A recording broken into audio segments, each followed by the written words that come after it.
এতগুলো মানুষের আলহামদুলিল্লাহ আওয়াজ এটা হয় না। আমরা চরমনাই মুজাহিদ, আমাদের কণ্ঠে পাওয়ার আছে না নাই? জোরে বলেন আছে না নাই? বাংলাদেশের রাজনৈতিক ময়দানে রাজনৈতিক মাঠে আমাদের মতো এত সুন্দর স্লোগান আর কোন দল দিতে পারে না। কথা বলেন ঠিক না বেঠিক? আমরা যেমন হকের উপরে আছি, হকের উপরে মানুষকে চালানোর জন্য আমরা হাজারো চেষ্টা করে যাচ্ছি। আমরা নিজেরাও জান্নাতে যেতে চাই, মানুষদেরকেও জান্নাতের পথ দেখাইতে চাই। এটাই আমাদের মিশন। কথা বলেন ঠিক না বেঠিক?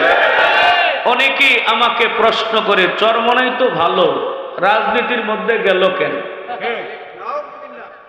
রাজনীতি তো ভালো জিনিস না, রাজনীতি খুব খারাপ। আমি বললাম চরমনের মিশনই হচ্ছে খারাপ রে ভালো বানানো। চরমনে গিয়ে খারাপ মানুষ ভালো হয় নাই? কথা বলেন না কেন হয় নাই? হাজার হাজার ডাকাত গিয়ে আল্লাহর ওলি হয়ে গেছে, হাজার হাজার দুর্নীতিবাজ গিয়ে আল্লাহর ওলি হয়ে গেছে। তো রাজনৈতিক ময়দানটাও যেটা নষ্ট হয়ে গেছে, সেটাকেও আমরা আল্লাহ ওয়ালাদের মজলিস বানাইতে চাই। কথা বলে ঠিক না? সুতরাং আমাদের সংস্কার সবখানেই চলবে। আমরা যেমন আধ্যাত্মিকভাবে কাজ করি, রাজনৈতিকভাবে আমরা কাজ করি। কথা বলেন ঠিক না বেঠিক? নাকি আমরা খালি আধ্যাত্মিক জগতেই আছি? হ্যাঁ, সব জায়গায় থাকতে হবে। শুধু আধ্যাত্মিক জগতে থাকলেই হবে না, আমার বাড়ির পাশে কি হচ্ছে, আমার দেশের কি হচ্ছে, এটাও আমাদের নিয়ে যাইতে হবে। কথা বলেন ঠিক না? প্যারে হাজিরিন, আমি আপনাদের সামনে পবিত্র কোরআন শরীফের সূরাতুন নাহলের ৯৭ নম্বর আয়াত তেলাওয়াত করেছি। আল্লাহ রাব্বুল আলামিন এই আয়াতের ভিতরে সমস্ত নারী এবং পুরুষদেরকে দুইটা কাজ করতে বলেছেন। এই দুইটা কাজ যারা করবে, আমার আল্লাহ বলেন আমি তাদেরকে দুইটা পুরস্কার দেব। আমরা আল্লাহ দুইটা পুরস্কার নিতে চাই। সবাই কারা কারা চাই? দুইটা হাত তুলে আল্লাহর দেখায়। আল্লাহ কবুল করেন, বলেন আমিন। তাহলে পুরস্কার দিবেন কয়টা? দুইটা। কাজ করতে হবে কয়টা? দুইটা। এখন শুনেন, আগে পুরস্কারের কথা শুনলেন। পুরস্কারের কথা শুনলে তখন কাজ করতে আগ্রহ সৃষ্টি হয়। কথা বলেন। আর পুরস্কার যদি না দেয়, আগ্রহ থাকে না। এই জন্য আমি পুরস্কারের কথা আগে বলছি। আল্লাহ তাআলা বলেন দুইটা পুরস্কার দেব। এক নম্বর পুরস্কার, ও আমার বান্দা বান্দিরা শোনো, ফালানুহিয়ান্নাহু হায়াতান তাইয়্যিবা, আমি আল্লাহ তোমাকে একটা পবিত্র জীবন দান করব, একটা সুখের জীবন দান করব। এরে ভাই, পবিত্র জীবন, সুখের জীবন টাকা পয়সা হইলেই পবিত্র জীবন হয় না, সুখের জীবন হয় না। কারণ অনেক টাকা পয়সাওয়ালা মানুষ আছে রে ভাই, ওদের টাকা পয়সা আছে কিন্তু সুখ নাই। কথা বলেন ঠিক না বেঠিক? আমি মাঝে মধ্যে একটা গল্প শোনাই মুসলমান। আমি ঢাকা আশুলিয়াতে নামাজ পড়াই, জুমার নামাজ পড়াই। এক মুরব্বী বেটা আমার কাছে আইসা কয়, হুজুর, ওয়াজ শোনার পরে আমার রুমে গিয়ে বলে, হুজুর আমার একটা মরার ট্যাবলেট দিবেন নি? মরার ট্যাবলেট চাই আমার কাছে। আমি তো এই ট্যাবলেট আমি বেশি না। আমি বললাম, মুরব্বী বাবা আপনি মরতে চান কেন? মনে হয় আপনার টাকা পয়সার খুব অভাব, এই জন্যে মনে হয় আপনি মরতে চান। আমাকে বলে, না বাবা না, আমারে আল্লাহ এত টাকা পয়সা দিছে, প্রতি মাসে আমি বাসা ভাড়াই পাই ২.৫ লক্ষ টাকা। কত টাকা? ২.৫ লক্ষ টাকা বাসা ভাড়া পায়। এই মানুষটা গরিব মানুষ আমার মতো। আরে মুসলমান, আমি বললাম ঠিক আছে, মনে হয় ছেলে মেয়ে নাই, এই জন্য আপনি মরতে চান। আমারে বলে, না হুজুর, আমাকে আল্লাহ 4টা সন্তান দিছে, 2টা ছেলে দিছে, 2টা মেয়ে দিছে। হুজুর এক একজন বড় জায়গায় থাকে, কেউ বিদেশ থাকে, কেউ বাংলাদেশে থাকে। আমি বললাম, বাবা তাহলে টাকার অভাব নাই, সন্তানের অভাব নাই, মানুষ তো এই 2টা অভাবের কারণে মারা যায়। অসুখ বিসুখ মনে হয় আছে, এই জন্য মরতে চান। ঔষধ খান ভালো হয় না। আমারে বলে, হুজুর আমি টনটন, আমার কোনো রোগ নাই। আমি বললাম, বাবা রোগও নাই, রোগের জন্য মানুষ মারা যাইতে চায়। বেশি রোগ ভালো না হইলে আল্লাহ নেই না কেন? কথা কথা বলে না কেন? এ মুসলমান, 3টার মধ্যে কোনোটারই তোর অভাব নাই। তারপরেও মরতে চান। আমি বললাম বাবা আপনি মরতে চান কেন? আমারে ডাক দিয়া বলো হুজুর বাবারে এই জন্য মরতে চায়, তোমার চাচি আম্মা আমার সঙ্গে 12 বছর ধরে কথা কয় না। কয় বছর? চাচি আম্মা বলতে কারে বুঝলেন? Wife, wife. বউ কথা কয় না কত বছর? 12 বছর ধরে কথা বলে না। হুজুর এই জীবনটার জীবন মনে হয় না, আমার মরে যাইতে মনে চায়। তাহলে টাকা আছে, পয়সা আছে, ছেলে আছে, মেয়ে আছে, অসুখ নাই, কিছু নাই, তারপরেও মরতে চায়। তাহলে এটা কি তার ভালো জীবন, সুখের জীবন? না না না, টাকা পয়সার মধ্যে সুখের জীবন নাই। আমার আল্লাহ বলেন 2টা কাজ করবি তুই সুখের জীবন পাবি। আমি আল্লাহ তোর একটা পুরস্কার দিব, সুখময় জীবন দান করব, যেই জীবনের মধ্যে কোনো হা হুতাশা নাই, না পাওয়ার কোনো ব্যর্থতা নাই, না পাওয়ার কোনো চিন্তা চেতনা নাই। আরে ভাই যার ভিতরে চিন্তা নাই, যার ভিতরে টেনশন নাই, ওই ব্যক্তি বিছনায় মাথা রাখার সাথে সাথেই শেষ, ঘুমায় যায়। কথা বলেন ঠিক না বেশি? আর কোটি কোটি টাকার মালিক 10-12টা করে ঘুমের বড়ি খায়, আসাই থাকে। কথা কন ঠিক না বেশি? আমার আল্লাহ বলেন কিচ্ছু হবে না, আমি আল্লাহ তোরে সুখের জীবন দিয়ে দিব। ভাইরে একজন ভ্যান গাড়িওয়ালার যে সুখের ঘুম হয়, অনেক ধনী ধনী মানুষের ওই রকম ঘুম হয় না। একটা ভ্যান গাড়িওয়ালা দেখবেন দুপুরবেলা একটা গাছের নিচে কিচ্ছু নাই, গামছাটা মাথার নিচে নিয়ে এমন ভাবে 1 মিনিটের ঘুম যা, ওর নাকের আওয়াজে টাকের আওয়াজ ফেল। কথা কন ঠিক না বেঠিক? এ মুসলমান আমার আল্লাহ বলেন কাজ করবি 2টা, আমি তোরে 1 নম্বর পুরস্কার দেব, পবিত্র একটা সুখময় জীবন দান করব, যেই জীবনে টেনশন থাকবে না, চিন্তা থাকবে না, ভাবনা থাকবে না। এরকম একটা জীবন আমার আপনার দরকার আছে না নাই? আল্লাহ বলেন সংক্ষিপ্ত, যেহেতু হুজুর চলে আসবেন, আরো বক্তা আছে, এই জন্য সংক্ষিপ্ত বলছি। 1 নম্বর। 2 নম্বর আমার আল্লাহ ডাক দেয়া বলেন দুনিয়ার জিন্দেগিতে ঈমানের সাথে যেই নেক আমল করবি, আমি আল্লাহ তোরে পরিপূর্ণ পুরস্কার দিয়ে দিব। পরিপূর্ণ পুরস্কারের শেষ ঠিকানা হলো জান্নাত। জোরে বলেন আলহামদুলিল্লাহ।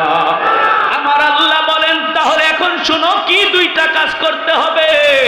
আমার আল্লাহ বলেন মান আমিলা সালিহাম মিন যাকারিন আও উনসা ওয়া হুয়া মুমিন। 1 নম্বর কাজ হইল তুমি ঈমানদার হইতে হবে। জোরে বলেন কি দার? জোরে বলেন কি দার? ঈমানদার হতে হবে। আমাদের ঈমান আছে কিন্তু ঈমানের ধার নাই। কথা বলে না? ঈমানের ধার না থাকার কারণেই 5 টাকার সামনে আমরা বিক্রি হয়ে যাই। নির্বাচনের সময় 1000 টাকার সামনে আমরা কি হয়ে যাই? কথা কয় না, কথা কয় না। ঈমানের কি নাই? ধার নাই।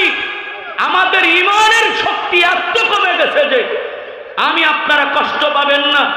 আমাদের দেশে ঈমান এত কমে গেছে যে ইসলামী আন্দোলনের লোক হয়ে, মুজাহিদ কমিটির লোক হয়ে ওদের একটা প্রার্থী আছে এটাও মুখ দিয়ে বলতে সাহস পায় না। কথা বলেন, বলা দরকার আছে না? না, আমি শায়েখকে পরিপূর্ণ মানি না, ওর অর্ধেক মানি। যাকে প্রার্থী করেছেন উনি নিজে হয়েছেন না শায়েখ করেছেন? তাহলে শায়েখের জন্য আমি জীবন দিব, শায়েখ যারে দিয়েছে তার কথা আমি বলবো না? কথা বলে না? বিভিন্ন মাহফিলে যাই, আমাদের কর্তৃপক্ষগুলো সাহস পায় না, অথচ আরেকজনের প্রধান অতিথি বানাই থুইছে, হ্যার ঘোষণা দেয়, কিন্তু নিজের দলের প্রার্থীর নামটাও বলতে পারে না আমগর একজন প্রার্থী আছে। কেমন ইমানদার? কথা কয় না, কথা কয় না, কথা কয় না। আপনারা অনেকে কষ্ট পাবেন, আপনাদের কষ্ট পাইলেও আমার কিছু আসে যায় না। কথা বোঝেন নাই? এটা বলা দরকার আছে না নাই? ওরা সব, ওরা বাতিল, আমরা সত্য। কথা কর ঠিক না বেশি? আমরা কোরআনের পক্ষে, ওরা কোরআনের বিপক্ষে। কোরআনের বিপক্ষ হয়ে যদি শরিয়া না মানি না, যদি ওরা ওদেরটা প্রচার করতে পারে, আমি শরীয়ত মানি, আমি কোরআন মানি, আমারটা আমি বলবো না কেন? না বলাই প্রমাণ করে আপনি সত্যিকার ইমানদার নন।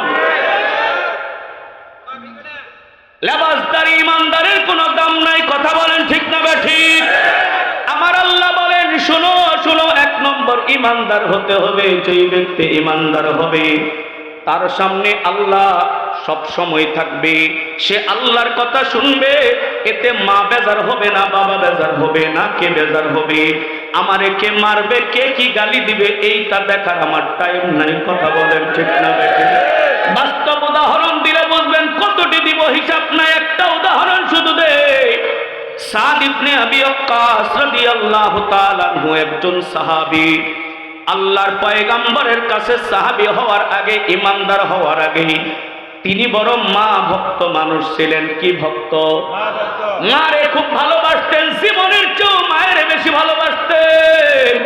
আল্লাহু আকবার। আল্লাহর পয়গম্বরের কাছে গিয়ে সাদ ইবনে আবি ওয়াক্কাস মুসলমান হয়ে গেছি। মুসলমান হওয়ার পর এবার আল্লাহর বান্দা বাড়িতে এসে গুনগুন গুনগুন করে আল্লাহ আল্লাহ জিকির করে। মা ডাক দিয়ে বলে, বাবা এতদিন লাতুজ্জার জিকির করতি, এখন আবার কি আল্লাহ আল্লাহ জিকির করস?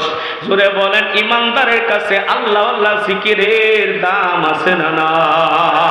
আল্লাহ আল্লাহ क्या मुबारक नाम है, अल्लाह अल्लाह आशिकों का काम है। জোরে বলেন ঠিক না বেঠিক? এ মুসলমান, আল্লাহ আল্লাহ জিকির করে। মা ডাক দিয়ে বলে, বাবা আল্লাহ বারকে। ডাক দিয়ে বলে, ও মা, তোমার স্রষ্টা আমার স্রষ্টা, যিনি আসমান জমিন বানাইছে, তোমারে আমারে বানাইছে, তিনি হলেন আল্লাহ। আমি ওই আল্লাহর সন্ধান পেয়েছি, ওই আল্লাহর পরিচয় পেয়েছি, ওই আল্লাহর জিকির করে। ডাক দিয়ে বলে, বাবা তাহলে বুঝলাম মুহাম্মদ যেই ধর্মের কথা বলে, আমাদের বাপ দাদার ধর্ম বাদ দিয়া মুহাম্মদ একটা নতুন ধর্ম আনছে, মনে হয় ওই ধর্ম তুই গ্রহণ করেছিস? বলে, হ্যাঁ আমি গ্রহণ করেছি। ডাক দিয়ে বলে, বাবা শোন, বাপ দাদার ধর্ম ছাড়িস না। মানুষে বলে বাপ দাদার ধর্ম ছাড়া যায় না, বাপ দাদার আদর্শ না মানলে তার আসল সন্তান বলা যায় না। এ বাবা শোন শোন শোন, তাড়াতাড়ি ওই কালেমা সাইরা দিয়া বাপ দাদার ধর্ম ধর। ডাক দিয়া বলে, মা একবার যখন আল্লাহর সন্ধান পাইছি, ওই আল্লাহরে আমি আর ছাড়তে পারবো না। চিৎকার মেরে কোন সুবহানাল্লাহ। একবার যেই ব্যক্তি চরমনাই গিয়ে মজা পাইছে, ওরে 1000 টাকা দিলেও চরমনাই থেকে ফিরাইতে পারবেন না। জোরে বলেন ঠিক না বেঠে? অনেকে আমি দেখছি দেখার জন্য গেছে চরমনাই, কিন্তু দেখতে যায় আসল মুরিদ হয়ে গেছে। এ মুসলমান, চরমনাই মাটির একটা বরকত অন্য ধরনের। একটা কারগুজারি শুনাই রে ভাই। আমি যেই বছর চরমনাই গেলাম রে ভাই, ওই এলাকার মুগরাকান্দা ঢাকা সাভারের এক এলাকার এক আওয়ামী লীগ সদস্য ছিল, সেক্রেটারি ছিল, কিন্তু চরমনাইকে খুব ভালোবাসতো। এমন বদমাইশের বদমাইশ ছিল রে ভাই, মসজিদের বারান্দা আমারে বসতে দিছে, সেইখানে বেটা সিগারেট জ্বালাইছে। মানে সিগারেট খাওয়া ছাড়া সে বাঁচেই না, এরকম সিগারেট খুব মসজিদের বারান্দাতেও সিগারেট জ্বালাইছে। কিন্তু কেউ তার এটা বলতে সাহস পায় না যে মসজিদে আপনি সিগারেট ধরাইলেন কেন। ওই সময় তারও এমন একটা আমল গেছে রে ভাই, আরো কিছু করলেও তো বলার কোনো শক্তি ছিল না। কথা কন। আবার ওদের নেতাও গাউরা নেতা। কি নেতা? গাউরা নেতা। এই বেটারে চরমনাই মুরিদরা ধুইরে বিন্দে নিয়ে গেছে চরমনাই ময়দানে। তৃতীয় দিন আমার সঙ্গে তার দেখা চরমনাই ময়দানে। আমারে বলে, হুজুর পেটটা ফুইল্লা যাইতেছে। আমি বলে, কি হয়েছে? কয়, হুজুর 3 দিন ধরে সিগারেট খাই। কয়দিন? আমি বললাম, ভাইজান সিগারেট আন। আমার সাথে আমার সম্পর্ক ভালো ছিল। আমি বললাম, ভাই সিগারেট আনেন নাই? কয়, সিগারেট আনছি, 10-12 প্যাকেট আনছি 3 দিনের জন্য, কম করেই আনছি। আমি বললাম, জায়গা পান নাই? কই, গেছিলাম এক বাড়িতে যাই দেখি মনে গেছিলাম কেউ নাই, সিগারেট ধরাম এক মুজাহিদি লাড়ি নিয়ে দাঁড়াই আছে। ধরাইতে পারি না, বহুত চেষ্টা করছি, ধরাইতে পারি নাই। শেষ পর্যন্ত তৃতীয় দিন আমার সামনে সিগারেটের প্যাকেটগুলো ভাঙ্গা ওই ময়দানে পুঁততে থুই আইছে। তাই তওবা করলাম, আর জীবনে কোনোদিন সিগারেট খাবো না। সুবহানাল্লাহ বলে। আর এমন কিছু দরবার আছে রে ভাই, জীবনে বিড়িটা পর্যন্ত খাই না, দরবারে যায় গাঞ্জা খাওয়া পর্যন্ত শিক্ষা হলাইছে। জোরে বলেন, এমনও দরবার আছে না না? এ মুসলমান আল্লাহর গোলাম, আমি চরমনাই ঘুরে ঘুরে দেখছি কোনো মহিলা মানুষ পাই নাই। জোরে বলেন আছে। এ মুসলমান সরমনের মাটির একটা বরকত আছে না নাই? জোরে বলেন। এ মুসলমান, আমি যেই কথাটা বলতেছিলাম, সাদ ইবনে আবি ওয়াক্কাস রাদিয়াল্লাহু তাআলা আনহু মা ভক্ত ছিলেন। মা ডাক দিয়ে বলে, বাবা তুই ধর্মটা ছাইরা দে। বলে, না মা, আমার পক্ষে ধর্ম ছাড়া সম্ভব না। ডাক দিয়ে বলে, বাবা এই যে আমি জিদ ধরলাম, যতদিন পর্যন্ত তুই ধর্ম না ছাড়বি ততদিন পর্যন্ত আমি একটা দানাও মুখে দেব না। এবার সাদ ইবনে আবি ওয়াক্কাস বড় বিপদে পড়ে গেলেন। মা কিছু খাই না, একদিন চলে গেল, মায়ের খাইতে বলে, মা খাই না বলে তুই ধর্ম ছাড়। 2 দিন চলে গেল, মা এবার মরার মতো পইরা গেছে। 2 দিন না খাইলে বৃদ্ধা মানুষ বাঁচতে পারে না। আল্লাহু আকবার। অবস্থা বেগতিক দেখা সাদ রে ডাক দিয়ে বলে, ও সাদ আমার কাছে আয় বাবা। এ বাবা, আমি 2 দিন ধরে খাই না, একবেলা না খাইলে তুই পাগল হয়ে যাইতি। আজ আমি 2 দিন থেকে খাই না, তুই আমার খবর নিস না কেন? বলে, মা আমি তো বারবার এসে তোমাকে খাইতে বলি, তুমি তো খাও না। ডাক দিয়ে বলে, বাবা আমি যে শর্তটা দিয়েছি তুই ইসলাম ছাইরা দে, ইসলাম ছাড়স না কেন? সাদ ইবনে আবি ওয়াক্কাস এবার ডাক দিয়ে বলে, মা তুমি ভালো করে শুনো, আল্লাহ যদি তোমারে 100 বার হায়াত দেয়, 100 বার মরণ দেয়, তুমি যদি 100 বার না খায়া খায়া মইরা যাও, তবুও আমার পক্ষে ইসলাম ছাড়া সম্ভব না। একজন ইমানদারের কাছে ইমানের দাম আছে না নাই? জোরে বলে। কোটি টাকা মা মরে যায়, ইমান ছাড়ে না। নিজের জীবন চলে গেল। হযরতে আসিয়া আলাইহা সালাতু ওয়াস সালাম নির্মম ভাবে দুনিয়া থেকে চলে গেলেন, ইমান ছাড়েন। কথা বলেন ঠিক কিনা? হযরতে বিলালকে কি পরিমাণ কষ্ট দেওয়া হয়েছে, তারপরেও ইমান ছাড়ে নাই। এরে মুসলমান, আমি তো ইতিহাস যতগুলো জানি, সাহাবায়ে কেরামের ইমানের যেই পরীক্ষা আল্লাহ নিয়েছেন, ওই পরীক্ষার 100 ভাগের 2 ভাগ যদি আমাদেরকে নেয়, আমগর ইমান আলী লন্ডন চলে যাব। কথা কান ঠিক না বেঠে? এ মুসলমান, এই জন্য ইমান থাকতে হবে। কেমন ইমান? সাহাবীদের মতো ইমান থাকতে হবে, যারা বিভিন্ন কষ্টের মাঝেও ইমান ছাড়ে নাই। মারে আলাদা করছে, ইমান ছাড়ে নাই। বাবারে আলাদা করছে, ইমান ছাড়ে নাই। বাবারে বাদ দিয়ে দিয়েছে, ইমানটারে ঠিক রাখছে। এরে মুসলমান, জানের ক্ষতি করছে, ইমান ছাড়ে নাই। মালের ক্ষতি করছে, কোটি কোটি টাকা নিয়ে নিছে, তারপরেও ইমান ছাড়ে নাই। এমন ইমানদার যদি হইতে পারো রে ভাই, আমার আল্লাহ বলেন আমি তোরে 2টা পুরস্কার দেব। 1 নম্বর পুরস্কার দুনিয়ার জীবন সুখের দেব, আখিরাতে জান্নাতের মালিক বানায় দেব। 1 নম্বর ঈমান। 1 নম্বর কি? জোরে বলেন ঈমান। 2 নম্বর হলো আমার আল্লাহ বলেন, ওয়া আমিলা সালিহান, মান আমিলা সালিহান, যেই ব্যক্তি নেক আমল করবে। জোরে বলেন কি আমল করবে? এখন আমি আপনাদেরকে প্রশ্ন করব, নেক আমল কারে কয়? নেক আমল কারে কয় এটা আমাদের বোঝা দরকার। সমাজে যেটা ভালো কাজ বলে ওটারে নেক আমল বলে না। আমাদের সমাজে এমন কিছু কাজ আছে মানুষ করে ফেলে, মনে করে কোনো দোষ না, কিন্তু আমার আল্লাহর শরীয়তের অনুমতি নাই, আল্লাহর কোরআনের অনুমোদন নাই, নবীর হাদিসের অনুমোদন নাই। যদি না থাকে সামাজিকভাবে ভালো বললেও ওটা নেক আমল হবে না। কথা কয় না? কথা কয় না? মুসলমান ভাইরা রে আমার, তাহলে নেক আমল হওয়ার জন্য 1 নম্বর শর্ত, যেই আমলটা আপনি করবেন আমার মালিকের অনুমোদন আছে না নাই? আমার মালিকের অনুমোদন আছে না নাই? আমার নবীজির অনুমোদন আছে না নাই? যদি আমার মালিকের অনুমোদন থাকে, আদেশ থাকে, ওই কাজটা করেন তাহলে নেক আমল। আমার নবীর যদি অনুমোদন থাকে, ওই কাজটা যদি করেন তাহলে নেক আমল। অনুমোদন না থাকলে ওটা ভালো হইলেও নেক আমল হবে না। জোরে জোরে বলেন ঠিক কি না? যেমন আমি একটা উদাহরণ দেই, আমাদের দেশে কিছু মানুষ আছে রে ভাই, ছেলেরে বিয়ে করানোর আগে নিজে যায় বৌমাটারে দীক্ষাহি। কথা যায় না? যায় না? কত পাঞ্জাবিওয়ালারে দেখলাম, কত টুপি দাড়িওয়ালা মানুষ ছেলেরে বিয়ে করানোর আগে নিজে মেয়ে দেখে। আবার কোন কোন এলাকায় তো আছে বিয়ে করার আগে দুলা বাইরে না দেখাইলে তো বিয়েও বলে। কথা কয় না? কথা কয় না?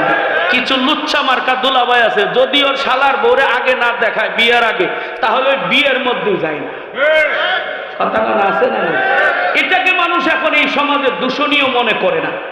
কিন্তু এটা শরীয়তে কি আদেশ আছে না নিষেধ আছে? তাহলে এটা বর্জন করা লাগবে। কথা কন ঠিক না বেঠিক? আই সর্বনের মুরিদ ভাইরা ভালো করে শুনে রাখো, কখনো দেখানো যাবে না আপনার ছেলের বউ বিয়ে পড়ানোর আগ পর্যন্ত আপনার জন্য দেখা হারাম। বিয়ে পড়ানোর পর আপনার ছেলের বউর আপনি দেখতে পারবেন। কথা কয় না, কথা কয় না। মুসলমান আল্লাহর গোলাম, তাহলে যেই কাজটা করব ওই কাজটার আমার আল্লাহর অনুমোদন আছে না নাই? জোরে বলেন। 1 নম্বর। 2 নম্বর হলো ভাই, যেই কাজটা আমি করতে যাব ওই কাজটা আমার নবীজির তরিকায় করতে হবে। আমার নবী যেইভাবে করেছে ওইভাবে করতে হবে। নবীজি করে নাই এমন কাজ যদি করি ওই কাজটা ভালো কাজ হলেও নেক কাজ হবে না। জোরে জোরে বলো ঠিক কিনা? মুসলমান বন্ধু, আল্লাহর নবীর জামানায় ভোট ছিল না, এখন ভোট আছে না নাই? কথা বলেন। আপনার ভোটটাও একটা ইবাদত। আমাদের শায়েখ ও মুর্শিদ যিনি ইসলামী আন্দোলন তৈরি করেছেন উনি কি বলেছিলেন? মুরব্বীরা বলেন, আমি রাজনীতি করি ইবাদত হিসেবে। কথা কয় না? তাহলে রাজনীতি করতে গেলে ভোট দেওয়া লাগবে না? লাগবে না। তাহলে আমার ভোটটাও কি ইবাদত। এখন আমি ভোটটা কোথায় দিব? কোথায় দিব? আপনারা কোথায় দিবেন হয়তো জানেন না, আমি আপনাদেরকে বলে দিচ্ছি। আল্লাহ তাআলা নিজে বলেন সূরাতুল হাজের 41 নম্বর আয়াত। কত? 41। মনে রাখবেন। কত? সূরার নাম কি? সূরা হাজ, নাম্বার কত? 41। সূরাতুল হাজের 41 নম্বর আয়াতে আল্লাহ তাআলা বলেন আল্লাযীনা ইম্মাক্কান্নাহুম ফিল আরদি আকামুস সালাতা ওয়া আতাবুস যাকাতা ওয়া আমারু বিল মারুফ ওয়া নাহাউ আনিল মুনকার ওয়ালিল্লাহি আকিবাতুল উমুর। আমার আল্লাহ বলেন যারা নেতা হবে, যারা চেয়ারম্যান হবে, যারা এমপি হবে, যারা মন্ত্রী হবে, যারা সরকার হবে, আল্লাহ এই আয়াতে তাদের দায়িত্ব বলেছেন 4টা। জোরে বলেন কয়টা? আরো জোরে বলেন কয়টা? এই 4টা দায়িত্ব যারা পালন করার সামর্থ্য রাখে, যারা এই 4টা দায়িত্ব পালন করবে তাদেরকে ভোট দেওয়া লাগবে। এই 4টা দায়িত্ব যারা পালন করবে না, একজন ইমানদারের জন্য তাদেরকে ভোট দেওয়াও বৈধতা হবে না। আল্লাহ বলেন দায়িত্ব কয়টা? আরো জোরে বলেন কয়টা? 1 নম্বর দায়িত্ব আকামুস সালাহ, নামাজ কায়েম করবে। জোরে বলেন কি কায়েম করবে? এখন আপনি যারে ভোট দিলেন হে নিজেই নামাজ পড়ে না, হের দ্বারাই কি নামাজ কায়েম হবে? কথা কই না, কথা কই না। তাহলে যার দ্বারাই নামাজ কায়েম হবে না তারে ভোট দেওয়া শরীয়তে অনুমোদন করে না। ভোট যদি দেন এটা নেক আমল হবে না। জোরে বলেন ঠিক না বেঠিক? এখন একটা প্রশ্ন করতে পারেন, হুজুর দেশ চালানোর জন্য আল্লাহ নামাজের কথা বললেন কেন? আল্লাহ কেন দুর্নীতি বন্ধ করতে বললেন না? আল্লাহ কেন চুরি করা বন্ধ করতে বললেন না? আল্লাহ কেন ডাকাতি করা বন্ধ করতে বললেন না? আল্লাহ কেন সাদাবাজি করা বন্ধ করতে বললেন না? আমার আল্লাহ শুধু বলে দিলেন আকামুস সালাহ, 1 নম্বর হুকুম। এ মুসলমান, তুমি যদি কোরআন পড়ে থাকো তুমি বুঝবা আমার আল্লাহ বলেন নামাজ এমন একটা ইবাদত যত খারাপ কাজ আছে সব নামাজে ফিরাইয়া দেয়। আল্লাহ তাআলা নিজে ডাক দিয়া বলেন ইন্নাস সালাতা তানহা আনিল ফাহশাই ওয়াল মুনকার।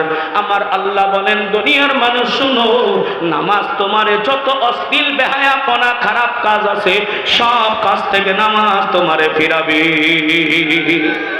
আল্লাহর কথা সত্য না মিথ্যা? কিছু সত্য। হ্যাঁ, পরিপূর্ণ সত্য। কারা কারা বিশ্বাস পরিপূর্ণ সত্য? আল্লাহু আকবার। এ মুসলমান, আল্লাহর গোলাম, আল্লাহ যা বলছে পরিপূর্ণ সত্য। কথা কোন ঠিক না বেঠিক? তাহলে এবার আপনি আমারে প্রশ্ন করতে পারেন, হুজুর আমরা তো দেখি নামাজ পড়ে আবার সুদের ব্যবসাও করি। কথা কয় না? আছে না নাই? নামাজ পড়ে আবার টেবিলে নিচে মালও খায়। টেবিলে নিচে মাল খাওয়া বুঝেন তো? ঘুষখোর। আমি একটা দেখছিলাম, আমি গেছিলাম একবার মাদ্রাসা বোর্ডে কাজ করার জন্য। বাবারে বাবারে এত বড় দাড়ি, কিন্তু ঘুষ ছাড়া ফাইল উল্টায়ও না। কথা কোন আছে না নাই? কিছু আবার ঘুষখোর আছে রে ভাই, ঘুষ খাবে, কিচ্ছু না পেলে কিচ্ছু হইলেও খাবে। কথা কোন আছে না? এক হুজুরে বলছিল একজনে ঘুষ পাই না, শেষ পর্যন্ত তার কাছে কিছুই নাই, শেষে কাপড় তুলে আমার এই পিঠটা খাওয়াই দে, তার মানেও ঘুষ খাবো। কথা গান আছে না হুজুরে বলেন? এ মুসলমান, তাহলে এখন নামাজ পড়ে তো ভালো হইল না, নামাজ পড়ে তো ওষুধ ছাড়লো না, আসল ব্যাপার হচ্ছে ও আসল নামাজই হইতে পারে নাই। কথা বলেন না কেন? নামাজ যেভাবে পড়া দরকার সেইভাবে পড়তে পারে নাই। আমার আল্লাহ বলেন উবুদুল্লাহ কাআন্নাকা তারাহু ফাইন লাম তাকুন তারাহু ফাইন্নাহু ইয়ারাক। আমার নবী ডাক দিয়া বলেন এমন ভাবে তুমি ইবাদত করো যেন তুমি মাওলারে দেখতেছো। জোরে কোন সুবহানাল্লাহ। আরে ভাই, আমার এখনো মনে আছে হাটহাজারী মাদ্রাসায় যখন পড়ি, সেই আমাদের মরহুম পীর সাহেব ফজলুল করিম রহমাতুল্লাহি আলাইহি ওই এলাকায় গিয়েছিলেন। হুজুরে নামাজ পড়লেন, আমার নিয়তটা ছিল সরমনায় বিরোধী ছিলাম। আমার নিয়ত হলো বেড়া নামাজ পড়ে কেমনে তাহলেই বুঝবো বেড়া ওলি না ওলি না। এটা আমি ছাত্র অবস্থায় হাটহাজারীতে সব খালি করতো সরমনায় বন্ড, সরমনায় বন্ড, সরমনায় জিকির করে, সরমনায় লাফালাফি করে, যে কিছু মানুষ লাফাই না, এগুলো দেখে সরমনায় লাফায়, উমুক তুমুক বেদাতে ভরপুর। এগুলো শুনতে শুনতে আমিও সরমনায় বিরোধী ছিলাম। তো হুজুর যখন গেলেন, আমি হুজুরকে চিন্তা করলাম, হুজুররা বলছে যার নামাজ সুন্দর হবে সে আল্লাহওয়ালা হবে। তো আমি এই ফজলুল করিম সাহেব রহমতুল্লাহ নামাজ দেখার জন্য ওনার পিছনে দাঁড়াইছি। ওই দিন আমার নামাজ হয়েছে কিনা আমি জানি না, আমার নিয়ত খালি হুজুরের নামাজ দেখা। আহা, আমার এখনো মনে পড়ে, ইস, হাদিসের মধ্যে যেই ব্যাখ্যাটা পেয়েছি, হুজুররা যা বলেন, নবীজি যা বলেছেন, ওই রকম নামাজে আমি চরমনায় হুজুরকে দেখেছি। ওই দিনই আমি তার হাতে বায়াত গ্রহণ করছি। এ মুসলমান আল্লাহর গোলাম, চরমনায় শেখরা এদের নামাজ ভালো। কথা বলেন ঠিক না বেঠিক? চরমনায়রা নামাজ পড়ে, এদের নামাজ অন্য মানুষের নামাজের অনেক পার্থক্য। একটা মশা দলে বাইরে বাইরে শুরু হয়ে যায়। কথা কয় না, কথা কয় না। আবার দেখবেন রমজানের দিন ওই যে রুকু থেকে ওঠার সময় কাশির ঠেলা। মুসলমান নামাজ ঠিক মতন পড়ে নাই। নামাজ যদি ভালোভাবে পড়ে, নামাজ সব অন্যায় থেকে তারে ফিরায় রাখবে। জোরে বলেন সুবহানাল্লাহ। আল্লাহর পয়গম্বর একজন সাহাবী, যুবক সাহাবী আয়েশা বলে, ইয়া রাসূলুল্লাহ, আপনি আপনার হাতে কালেমা পড়ে মুসলমান হইছি নবী গো। আগের আমার একটা অভ্যাস আছে, অভ্যাসটা আমি ছাড়তে পারবো না। আপনি যা যা বলবেন ইয়া রাসূলুল্লাহ আমি তাই তাই করব, কিন্তু একটা জিনিস ছাড়তে পারবো না। নবী আমার বলেন, কি ছাড়তে পারবা না বলো? লোকটা বলে, হুজুর আমার অভ্যাস হচ্ছে চুরি করা, চুরি না করলে আমার ভালো লাগে। কিছু কিছু মানুষ চুরি যদি না করতে পারে বাপের পকেট হইলেও মারবো। কথা কয় না? চুরি করার অভ্যাস হুজুর আমি ছাড়তে পারবো না, আমার এটার অনুমতি দিতে হবে চুরি করা। আর যত আছে সব আমি আপনার কথা মানলাম, চুরি করার অনুমতি দিতে হবে। নবীজি রাগ করলেন না। নবীজি সাল্লাল্লাহু আলাইহি ওয়াসাল্লাম বলেন, যাও তুমি চুরি করবা, তবে একটা কথা মানতে হবে আমার। বলেন হুজুর? তুমি যখনই আজান শুনবা, আজানের টাইম হয়ে যাবে, মসজিদে আজান দেখ আর না দেখ, নামাজের আজানের টাইম হওয়ার সাথে সাথেই তুমি আজান দিবা এবং আজান দিয়ে নিজে নিজে নামাজে দাঁড়ায় যাবা, যদি মসজিদ কাছে না পারো। এইটা তোমার মানতে হবে। বলে হুজুর এটা ব্যাপার না, এটা মানবো। বেটা গেছে চুরি করার জন্য। আগের জমানার সুর আর বর্তমানের চুরি সিস্টেম আলাদা। কথা কয় না? এখন তো ডিজিটাল সুর। জোরে বলেন কি সুর? কলমের খোসা দিয়া কোটি কোটি টাকা চুরি করে। কথা কয় না, কথা কয় না। কলমের খোসা দিয়া। আবার মাঝে মধ্যে কিছু সুর আছে আম করে ধরে, হুজুর করে, বক্তা করে ধরে, বন্দুক ঠেকা একা হুজুর দোয়া দিয়ে যান। কি দিয়ে যান? দোয়া দিয়ে যান। মানে যা পকেটে আনছেন ওয়াজ করে সবটি দিয়ে যান। আমি কালকেও শরীয়তপুর থেকে আসছি, সকাল 9টায় আজকে বাসায় আসছি, শরীয়তপুর নড়িয়া থেকে। ওই শরীয়তপুর থেকে আসার ধরে কয়েকদিন আগে এক বক্তার এরকম দোয়া নিছে। বক্তা মোবাইল শুদ্ধে দোয়া দিয়ে গেছে। আমি ওই কথাটাই ওদেরকে নড়িয়াতে বলে আসলাম, আপনাদের এলাকার ঘটনা। তো সুর আছে না নাই? সুরা বলেন বিভিন্ন স্টাইলের সুর। কিছু কিছু সুর দেখবেন ভাই ডিজিটাল সুর। বুরকা বইরা বাড়ির ঢুকে কলে মালিকের খালা তো বোন, দারোয়ানে দেয় বাইর করে, ভিতরে যায় মালিকের দইরা বন্দুক ঠেকায় যা কিছু নিয়ে তারপরে বাথরুমে দরজাটা মাইরে দিয়ে বাইরে আয় ফেলে। কথা পায় না, এগুলো ডিজিটাল। আরো চুরের কিছু পদ্ধতি আছে, আমি চুরি করি না কিন্তু চুরের সিস্টেম জানি। কথা পায় না, কথা। আবার কিছু চুর আছে রাজনৈতিক চুর, সরকারি জিআর টিআর আইছে, আপনার মাদ্রাসার নাম দিয়ে বলবো আপনার নামটা দিয়ে দেন, আপনারও কিছু দিব আমিও কিছু খাম। কথা বলে এই দিন আমার প্রস্তাব দিছে, আপনার মাদ্রাসার নামে কয়েক টন চাউল আনবো, আপনারে খুশি করব, আপনি যা, আপনি খালি সিগনেচার দিবেন, আর কিচ্ছু করা লাগবে না। কথা বলে না, কথা। এই চুরও আছে। মুসলমান আল্লাহর গোলাম, ওই জমানার চুর ছিল, সিংখুইদা চুরি করত। মুরব্বীরা জানেন আগের জমানায় চুরি করত সিংখুইদা। জোরে বলেন ঠিক না বেঠি? এবার নবীজির ওই লোকটা চলে গেল। বন্ধুরা রে আমার, সিংখুইদা ঘরের ভিতরে ঢুকছে। এমন কয়েক জানের ভাই, ঘরের ভিতরে যা কিছু আছে সব কিছু বস্তার মধ্যে ভরছে। বস্তার মধ্যে সবকিছু বইরা সিংখুদ ওই জায়গা দিয়ে বের করে দরজার সামনে লাগাইয়া রাখছে। এই সময় হয়ে গেছে আজানের সময়, ফজরের টাইম হয়ে গেছে। আল্লাহর পয়গম্বর বলেছে আজান দিতে হবে। এই বেটা অমনি আজান দেওয়া শুরু করে দিয়েছে ওযু কইরা। জোরে বলেন তোরে ভাই, এই বেটা যে আজান দিচ্ছে, বাড়ির মালিক সজাগ থাকবে না ঘুমায়া থাকবে? বাড়ির মালিক ডাক দিয়ে বলে আল্লাহ, আজান হবে মসজিদে, আজান দেয় আমার ঘরের কোনায় কে? সজাগ পায়া ছেলে মেয়ে যা আছে সব উইটা হাজির হয়ে গেছে। আয়সা দেখে মাথার মধ্যে কি সুন্দর টুপি, সুন্দর জামা, মুখের মধ্যে দাড়ি, বেড়া নামাজে দাঁড়ায়া গেছে। আরে মুসলমান আল্লাহর গোলাম, যেই ব্যক্তি নামাজে দাঁড়ায়া যায় তার ডিস্টার্ব করা যায় না। জোরে জোরে বলো ঠিক কিনা? কিন্তু এমনও আমাদের কিছু মুসল্লি আছে রে ভাই, এরা আবার নামাজ পড়বার যায়াও জুতা চুরি করে। কথা কোন আছে না নাই? এই মুসলমান এরা হলো বিশেষ করে শুক্কুর আলী যারা, এরা হয় সুর। কি আলী? জোরে বলেন। আবার মনে কেউ নিয়েন না, শুক্কুর আলী আপনার নাম আপনারে বলি নাই। যারা শুধু জুমার নামাজ পড়াইতে যা, এদের নাম হইল শুক্কুর আলী। জোরে বলেন কি আলী? শুক্রবারে শুধু নামাজ পড়তে যায়, আসে না নাই? জোরে বলেন। দেখবেন শুক্রবারে যেই পরিমাণ জুতা চুরি হয়, অন্য কোন দিন এত জুতা চুরি হয়? এই শুক্কুর আলী গুলো যাইয়া আসল মুসল্লিরা কয় সুবহান রাব্বিয়াল আলা, সুবহান রাব্বিয়াল আলা। এই শুক্কুর আলী কয় কার জুতা জোড়া বালা, কার জুতা জোড়া বালা। কথা কোন ঠিক না বেঠিক? সুন্দর জুতা নতুন কিনে নিয়ে গেছেন, নামাজ পড়ে এসে দেখেন আপনার জুতা নাই। কথা কোন ঠিক না বেঠিক? এরে মুসলমান আল্লাহু আকবার, নামাজে দাঁড়ায় গেছে।